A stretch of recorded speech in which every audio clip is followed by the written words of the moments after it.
This is Canada Reads American Style, featuring two friends who love Canada Reads and Canadian literature. Welcome our host Rebecca from Michigan and Tara from Ontario. Hello and welcome to Canada Reads American Style. I'm Tara and I'm here with a very special guest today. I have author Kerry Clare. Hello, Kerry. Hi, nice to be here. Yes, I'm so excited. Kerry Clare is the author of the novels Asking for a Friend, Waiting for a Star to Fall, and Mitzi Bites, and her latest, Definitely Thriving, which is what we're here to talk about today. She is also the editor of The M Word, Conversations About Motherhood. Her essays have been nominated for National Magazine Awards. She edits 49thshelf.com, a website about Canadian books, and writes about books and reading on her longtime blog, Pickle Me This. Kerry Clare lives in Toronto with her family, and I am super excited to have you here with us today. This is going to be great. Thank you. It is. It is. So start us off. Tell us about Definitely Thriving and its protagonist, Clemence. So, my novel is about a woman who blows up her marriage by having a relationship with her next door neighbors, the couple next door, and her husband comes home and finds her. And that's the only way she can think of to tell him that their marriage is over. And if that sounds harsh, you don't know what he did. Yeah. I think you might understand if you when you read the book. And so all that has happened before the novel begins. And the novel is about the process of her rebuilding her life. She resolves to build a life from scratch. She wants to be a sensible woman. She doesn't want to get involved in romantic ties and other things that she just thinks is kind of frivolous. She wants to be a woman of substance, and she makes some unconventional choices. She moves into a rooming house. She decides to have a career as an indexer, and a lot of this is a homage to Barbara Pym, the mid-century British novelist. And so she sort of builds a life and wants to become like one of Barbara Pym's heroines. And fortunately, I think, for the reader and for her, though it wasn't according to plan, she does end up with lots of ties, and she ends up, kind of just steeping in this new place where she lives, and for better or for worse, and then also having her friends and her family around her. She sort of wanted to be an island, but no woman is an island. She's very much entrenched in community, and the novel is a celebration of that. That's a great description of it. And I was going to say the way she blows up her marriage, I was shocked and it made me laugh. And I'm like, Clemence. But I Toad, know. that's her husband's name. Toad. Great name Yeah. for him, by the way. Great name for him. She did need to do that, Yeah. right? For both of Um, them, really. yeah. Now on page 2, right from the beginning, she tells us that she is intent upon spirit, intent upon making deliberate and meaningful choices. Why does Clemence feel this way? Because for a long time, she was not doing that. She made all the really conventional choices. She found a partner when she was young. They moved in together, they got married, they bought real estate, and they did all the things you're supposed to do. And, like there's a reference in the book to her shiny kitchen, and she has appliances that kind of look like rocket ships because they're so technologically advanced and shiny and interesting. And she has all the things. And she remarks at one point that her life is like something out of a catalog, but in that she means like two-dimensional. It didn't mean anything. She did the things she was supposed to do rather than the things that her heart was telling her to do. And so she is finished with, just sort of following convention, and she decides to make her own path, and she wants the things she does and the choices she makes to mean something. I've been thinking a lot about how much we're learning lately that advice is just not widely applicable. People write self-help guides, there's diet books, there's how to write a novel. And it's like really cute that we all imagine that there's one answer to all these questions and mysteries. But the older I get and the complicated times we're living in is making it clear to me that there are not straightforward answers. We all have to find our own way. And, some of those things can be helpful, but we have to make it up ourselves, just like Yeah, Clemence does. yeah, yeah.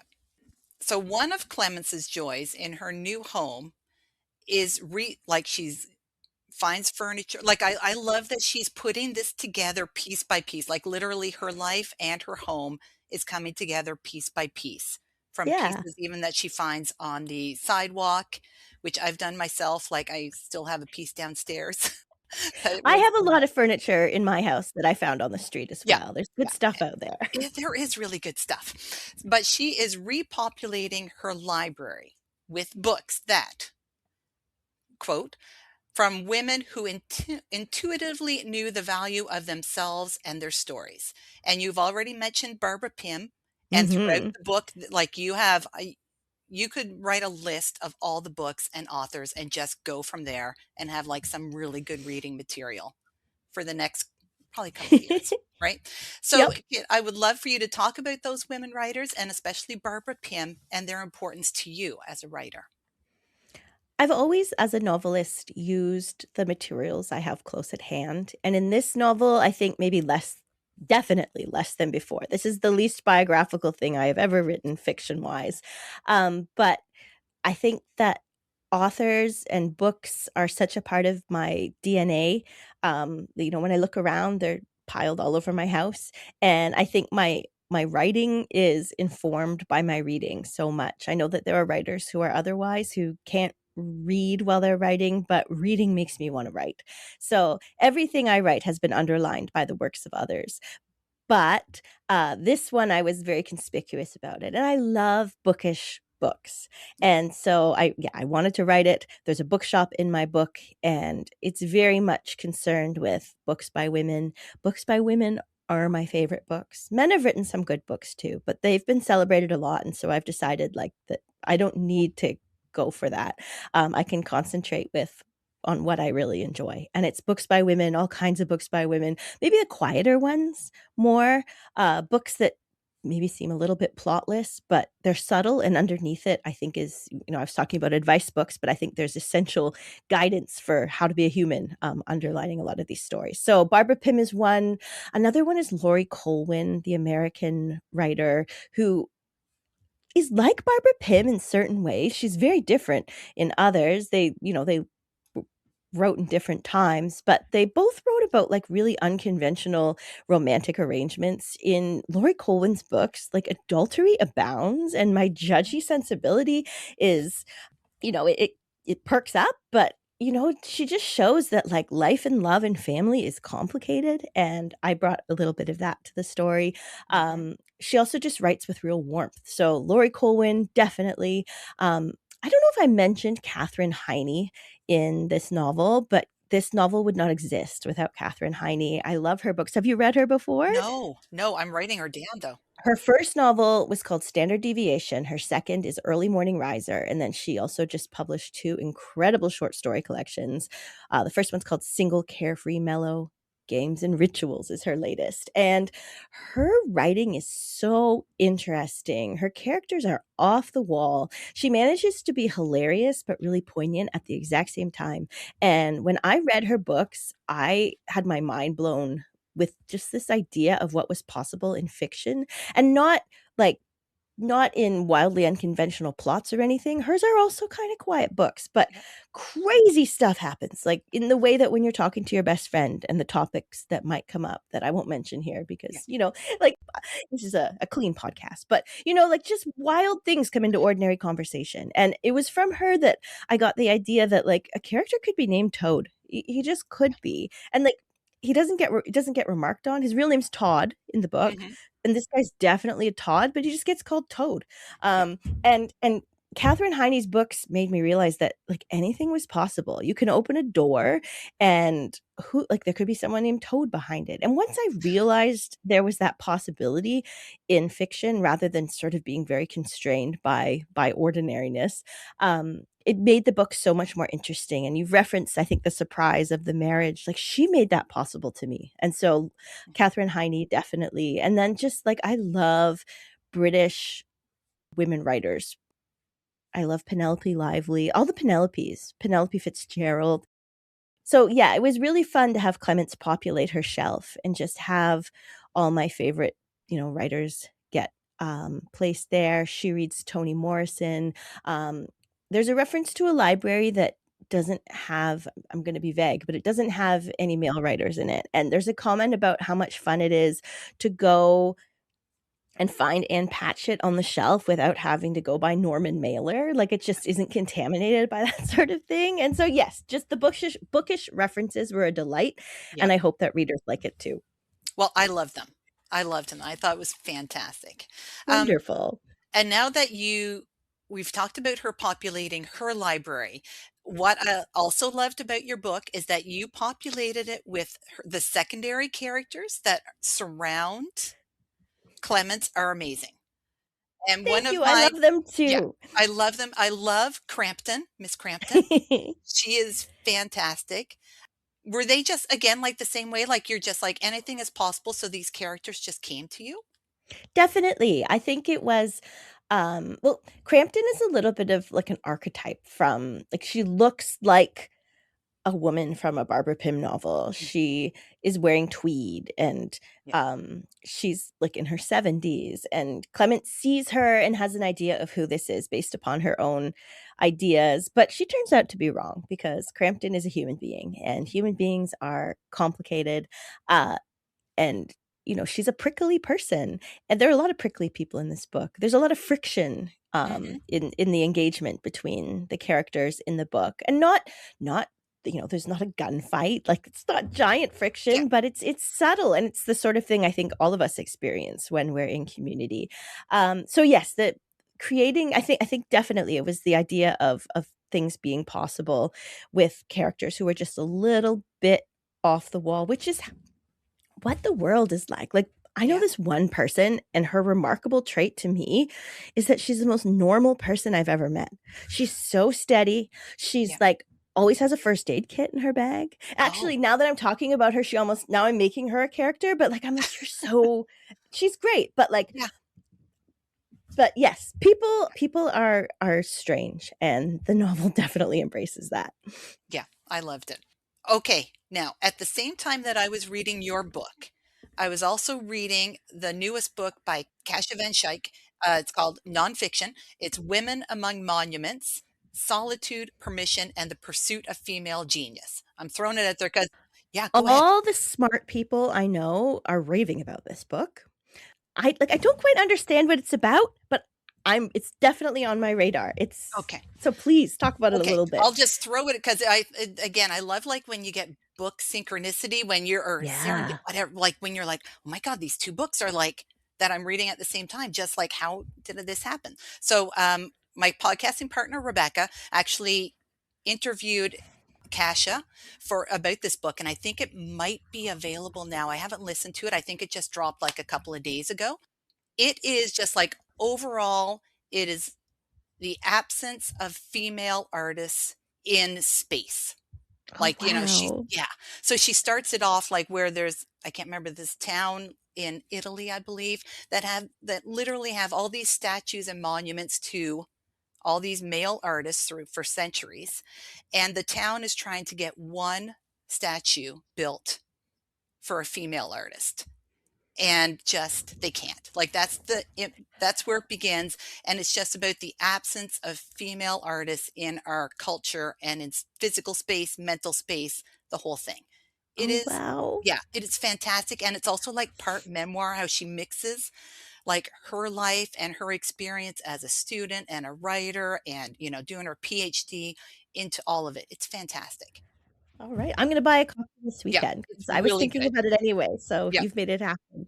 So it now, when I, having said that, I couldn't stop thinking about Clements and read your book while this. And so Kasia mentions the, I think, British writer Olivia Lang, who reflects that single women in their mid 30s find themselves at an age where female aloneness is associated with strangeness, deviance, and failure. And this is where Clements finds herself, Yeah. right? Do you think Clements would agree with this statement? I think she would, but in kind of inside out way, because I think in the book Clements has accepted what strangeness. What was the other What one? was it? Strangeness, deviance, and Deviance. failure. So I think Clements has decided she's not ashamed of any of these Mhm. things, and she I mean, I don't deviance is a strange thing, but I mean, doing what she does to end her marriage, some might see it that way. And she actually seems like she has come to terms with being each of these things and maybe just accepting that she is strange rather than trying to pretend that she can have a life that could be 2D out of a catalog. So I think she would agree, but wouldn't see those as pejoratives. I think Mhm. that um, in some ways maybe accepting those things for all of us is something, if we're lucky, we have as we age, just instead of being told we're wrong. Women are always told we're wrong no matter Yep. what we do. There's no way around it, and I think that single women in particular have to carry a huge burden of judgment and shame, Mhm. and Clements just she refuses those things. Like, Yep. there's never this is now I'm talking about what I love about my book, but, a No, thing I that's love why you're about here. my Yeah. book is the way that she never justifies her choice. She feels a bit bad because she did a crummy thing to her husband, Mhm. and so she feels like, she needs to repent a little bit, but she never like, has to justify her choices. She knows what she wants, and, finding out what you want is hard. I think that that can be tough for some people, but she's fortunate that she's listened to herself and paid attention enough that she knows what she wants, and she doesn't even have to make a case for it. She's Yeah. just like, this is who I am and what I want, and yeah, she's very inspiring in that way. And so yes, she would agree and she would embrace those things. Yes. She's not going to be ashamed of her choices and where she is in her life right now. Yeah, totally. I think she I think at the beginning she wanted to not be those things because society tells us you're not supposed to be strange and deviant. I don't like the word failure. That's a I get why they're but if you embrace the strangeness and deviance, then who cares? Like, Well, then it and doesn't also, becomes negative, right? there's I think that maybe like the idea that failure is a problem is something that we need to reframe a bit. Yeah. Failure is part of process. And so I think maybe yeah, I don't know if she feels like a failure, but, if someone called her that, I don't think she'd be that bothered. Like, the books that I wrote before I wrote a book that was a success, like, they were part of my process. The relationships I had before I met my husband, they were part of my process. So, like, if you've never failed at anything, um, I've never met a person who's never failed at anything, Yeah. so I don't know. I think failure also needs to be embraced because if we're afraid of it, or even if we refuse to acknowledge it, like, someone who works on a project that isn't working and they're like, "No, I can't be failed." But it like sometimes I wrote a book last year that I'm never going to work on again, and I was so relieved when I was finished with it. Um, I guess it was a failure, but I don't know. I don't see it that way. So maybe being comfortable with failure and just not listening to other people's Yeah. projections onto us. You're right. I'm gonna now embrace that word failure because it is true, and I think, I love that you mentioned the book that is not gonna be like, it's not gonna Yeah. go beyond you because I feel like our culture has turned into something that you can't even do a pastime or a hobby now without it being something that you have Everything to is it has to be visible to yeah. everyone, and it's just Everything I has to be optimized. yes, and you have to Somebody be good at it in order to show it and yes. stuff like this. Yeah. I Yeah. have the best publicist. I'm off on a tangent, but my publicist is named Emma Rhodes. She's the coolest person ever, and she's a poet. She's brilliant, and, I just wanna brag about my publicist. She Yeah. was reading How to Do Nothing by Mhm. Jenny Odell, I just saw, and I loved that. Have you read it? No, I haven't. But I realized that that book is actually a companion to, Definitely Thriving. I read it a few years ago, and it's about, like, just letting go of that optimization that all your hobbies need to be monetized, like, Yeah. um, it's just about being more still and not always pushing and, failing and that being fine, and yeah, Clements is pretty good at that. Yeah. I've been trying in the last couple years to or c let's yeah, because I love hobbies and I love crafting and, doing anything, but I've become this it's in my head that you have to show it, and I wanna go Yeah. back to when I was a kid when I would just, like would just make shit just to make shit, Yeah. you know? I've realized too that, and this comes up in the novel a little bit, my compulsion to show things and to be Mhm. excited about things.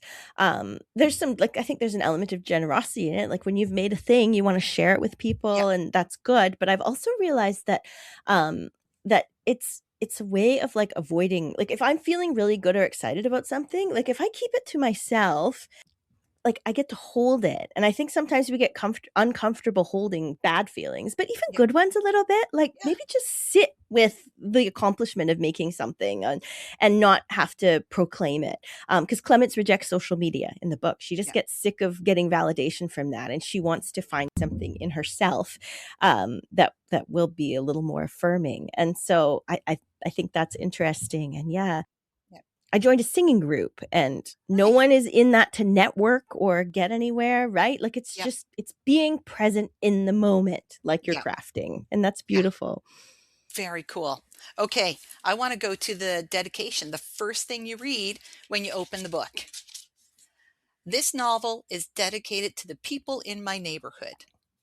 Let's talk about that because I love that dedication. That's from Sesame Street, isn't it? These are the people in my neighborhood. Did you Yes. ever? Yes, of So course, yes, that's it's kind of right. the tune in my head.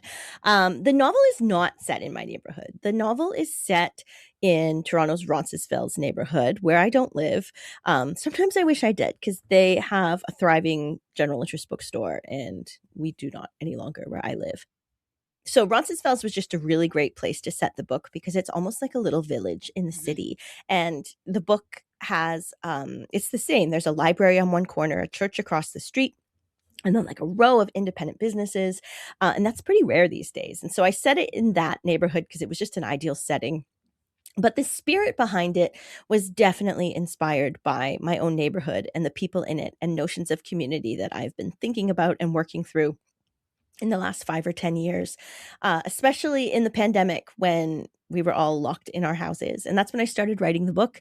And I think I was missing people and I was missing, the sidewalk ballet, as Jane Jacobs talked about, of people walking down the street. And even the people you walk past, you don't know them, but we're present in each other's lives in that brief glimpse. I just missed that. And so I think I was trying to create some of that in the novel. And then I mentioned before the friction between people. And my goodness, the pandemic made a lot of us lose our minds, definitely myself mhm, included. And it was very hard to, just I think navigate being with other people because we were afraid of illness, and then there was anxiety, and there was so many other things, and then like animosity about the different ways people were processing. And so there was so much fiction, and I think I brought that some of that to the novel as well. And I think for a long time I didn't really understand the way humans related to each other. And I thought if there was friction, then we were doing something wrong and I had to fix it. And I've realized I went to therapy. What a thing. That friction is inherent. It's part of the project and like failure. And so, it's not something that can be eliminated. It is a feature and um and there can be something actually really wonderful about it. And so all of that is in the novel. It's about the beauty of community, about how hard it can be in community, but I mean, what else have we got? It's yeah, everything. And then I also, just the people in my neighborhood, that can be a very broad term. I mean, who are those people? Like literally in my neighborhood, but um I don't know. A lot of people fall under that umbrella, and I mean it very warmly. And I really like that dedication. So I appreciate yeah, that you called attention to it. yeah. I really liked it too. It set the tone for the whole book. It was beautiful. Thank you. Okay, you've already given us, like, a nice list of books in addition to those in the book. You've sprinkled them throughout, but I'm gonna ask you, what have you been reading lately? What's on your radar? I love growing my TBR. It can't be too long. Because I work on 49shelf.com, which is a Mhm. Canadian books website, Canadian books are so present in my experience. I love them. Sometimes, like, I forget that there are other kinds of books. But, American books are omnipresent in our culture. And so I consciously sometimes have to sort of turn away from American writers and focus on other on Canadian and other cultures. But I just went to Pittsburgh for the American Booksellers Association Winter Institute, which is just the most incredible experience. It's huge. It's thousands of booksellers from across America coming together, and then book publishers come and pitch their books, and it was an incredible experience. I met so many people, and the great thing, I went as a writer, and so the publishers and my colleagues at House of Anansi Press were very busy with the work, but I didn't have to really do anything except go to dinner at night and meet booksellers. And so my days, I only had one day because there was a winter storm and I was had a shorter trip than planned. But on my one day in Pittsburgh, I went to 3 bookstores, which is pretty good because Pittsburgh's big. And it was so great. And White Whale Bookstore is an incredible bookstore. I loved it. But I also went to City Books, which is Pittsburgh's oldest existing bookstore. It was founded in 1984. And I had to walk a fair distance to get there. But it was worth it. I walked across the Rachel Carson Bridge. It was amazing. Anyway, I met Arlen Hess, who is the owner of the bookstore, and I was looking around. It's a secondhand store. It felt like home when I walked into it. It was a much better bookstore than the one in my novel, which I don't think feels like home for anybody, at least in the beginning. She was great, and she had some piles of new books, and I wanted some Pittsburgh books, and so she sold me a book called Why We Read on Bookworms, Libraries, and Just One More Page Before Lights Out. And it's by a Pittsburgh writer called Shannon Reed, who is also a professor of English at the University of Pittsburgh. And I read it on the airplane, and I just finished it this morning, and it's just a bookish delight. And the writer Shannon Reed is friends with the bookseller who sold it to me. And there's even an essay in the book called 5 People You Meet in Bookstores that is dedicated to the bookseller. And so it just all felt very warm and intimate. And it's a beautiful book. And it's funny, like it's essays about reading and writing, but then it's peppered with these hilarious lists, like how to tell you're a character in a historical novel. And the first line of that one, in historical fiction, and the first line is, "Your name is Sarah." And there was just something about that was perfect. Anyway, I could not have loved Why We Read by Shannon Reed more. And so that's the book I just finished about an hour ago, and it was great. Okay, perfect. It's on my TBR. Sounds perfect. You'll love it. I cannot wait. Okay, so in addition to being a writer and writing about books and blogging about books, you are also a fellow podcaster. Yes. Yeah. So tell us about your podcast, Bookspo. My podcast, I just finished the 4th season, and it is a podcast where authors talk about the books that inspired them to write their books. And if you have been paying attention to our conversation, you'll know that that's actually the only conversation I ever have. So I don't know how else to talk to people except by talking about books.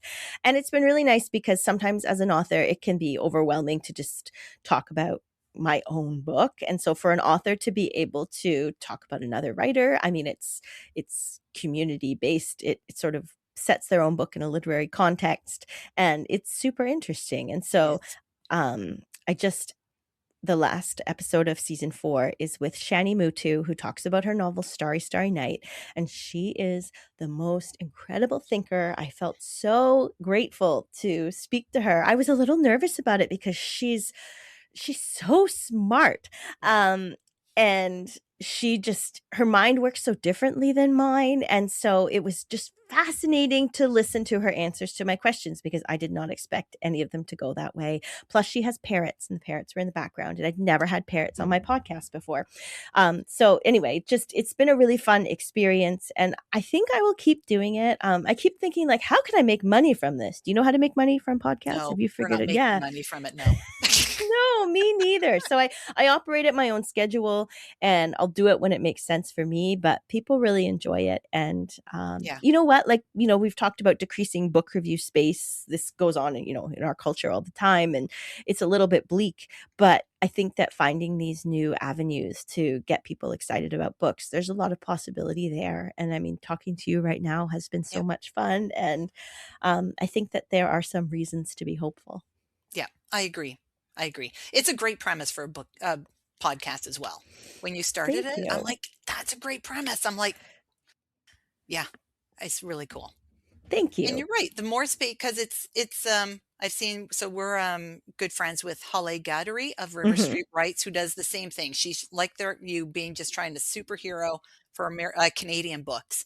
And the space has decreased because we're getting, I don't know if it's oversaturated, but it's that damn algorithm chooses Yeah. to show you certain things, right? So we have to keep making the space. So And meeting readers where they are too, yeah, because the readers are out there, and so instead yeah, of bemoaning, older conventional ways of doing things that have changed, like, I don't know, we can go with the flow. we can. We can. Okay. How can people keep in touch with you, with what's going on with your literary life? How can we find you? I'm very private, so it's hard. No, just kidding. Um, I'm everywhere. I have an Instagram account at Kerry Reads, Kerry Reads. And I also have my website that I've had for so long. It's picklemethis.com. And if you are not into visiting blogs, which a lot of people aren't, and this is again meeting people where they're at, I do a digest of my blog once a month on Substack, and my name on Substack is Kerry Reads, the same. So those are the best places Yep. to find me and my many book recommendations. Yes. And teacup pictures, because I love pictures of teacups. I found you through Instagram years ago. So through your Yeah. book and the teacups. And so also anyone who loves tea and teacups, follow you. Isn't that everyone? I It think. should be. It should Yeah. be everyone. Yeah. Even if they don't drink tea. Okay. Thank you so much, Carrie. This was fantastic. I loved it. Thank you. Yep, you're welcome. And everyone, pick up Definitely Thriving by Kerry Clare. It's out now, wherever you buy books, your library, and happy reading. Thank you for joining us on our bookish journey. If you enjoyed this episode, please consider subscribing, rating, and reviewing Canada Reads American Style wherever you listen. You can connect with the podcast and Rebecca on Instagram at Canada Reads American Style, and with Tara at On a Branch Reads. Until next time, keep reading.